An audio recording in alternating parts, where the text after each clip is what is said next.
Hi there, Michelle. Thank you for joining me today. It's a pleasure to meet you.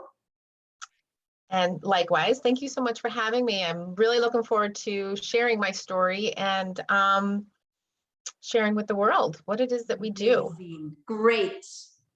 So tell me, when did your Reiki journey start? Okay, so my Reiki journey started way before I even realized that it started. And that's important to note because we are shown things that are part of our purpose along the way of life. And when we decide to tune in, it's when spirit decides to tune in for us that it will really present itself in the right way. So in saying that, I began my journey with my angels, and they brought me into a space of waking up my eternal light, my soul's light. And they led the way down this path to enlightenment. And while studying, learning, certifying myself in all different areas and teaching and writing and all the things, Reiki actually presented itself to me along the way. And I was kind of like, meh, what is this stuff? What's this hocus pocus? Even though I channel, angels and all that, I really didn't understand the full connection to it. But I understand the work you need to do to get there in order for it to fully work and to fully help other people heal as well as yourself. So that's pretty much where I began. And it was actually not until about a year ago when I finally decided, you know what, I'm going to take Reiki Holy Fire 1 and 2. Great. And then I was presented with Angel Reiki, and I was like, oh, what's this? Amazing. Yeah.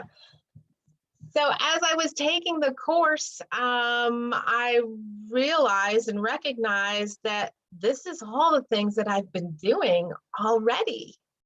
And it just took everything to another level of not only understanding, but the power of bringing that light inward and really allowing it to do the things that it needs to do.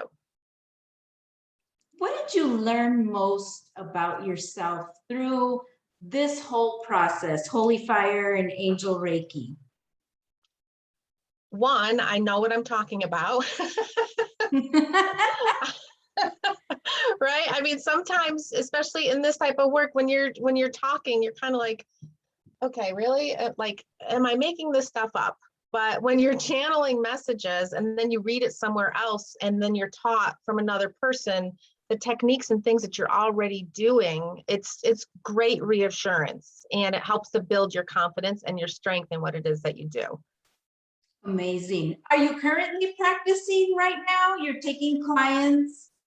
I do. I take clients, but I don't do it in the typical necessarily. I mean, I do it, but that's not my mainstay. I don't take in, the one-on-one clients. I love doing the one-on-one clients. However, the way that I use it is through meditations. I have my own meditation album that is all about bringing in light and allowing it to heal and to transform and to surrender fears and to cut cords and chakras and all the things. Not all in one meditation, of course. Okay. which would be like a lot of power. Definitely. But also when I'm teaching, even in group settings, Reiki is a great way to begin a class. Reiki is a great way to use and to infuse into classes that you're teaching. And when I write and when I create oracle cards, and I teach other people how to create their own oracle cards. And we actually use the power of the connection of the light, the same light that is used in Reiki, the same healing powers that are used to bring in your creative mindset and to discover the inner genius that you have within you and to express that and put that onto paper. Beautiful. As both you and I know, there's highs and lows during this process of your Reiki journey and going through all the different levels of it and evolving. What got you through those highs and lows? A lot of things. I really can't say it's just one thing, but what is beautiful about Reiki and other metaphysical tools is that you create what I like to call a toolbox, which is, used in the industry, where we have a lot of different things that we can do to bring ourselves back to a space of alignment. Whether it's chakra clearing or meditation or journal writing, or, I pick an oracle card every night before I go to sleep. I call it the slumber card. And it just brings me back to a place of alignment, to where I'm supposed to be, so that I go to sleep with a good mindset and I wake up refreshed and ready to start the day. So there's so many different ways, but I think when I wrote my book, Angels Love, it was about connecting with your angels and using mediumship to connect with loved ones and angels and receive messages. But it was in the midst of writing that book that everything within me shifted. And I really shouldn't say shift. I think it was more of an emergence where my personality and my soul kind of merged together as one. And as I was writing the book transformed into that, where I discovered that it was through the love of my angels and spirit and light and all those things that I was able to discover a greater love for myself. And that was a game changer for me, because I didn't necessarily even like who I was, especially on a daily basis. Like I didn't feel good in my own skin. I didn't understand my purpose. I didn't know where I was going next. I felt lost. I felt depressed. I was overweight, and all the things that so many of us feel, and we think there's no way out, but there is a way out. Yes. And Reiki healing is one of those beautiful ways to move that energy and to get rid of what no longer serves, to make room for new to come in. Beautiful, beautiful.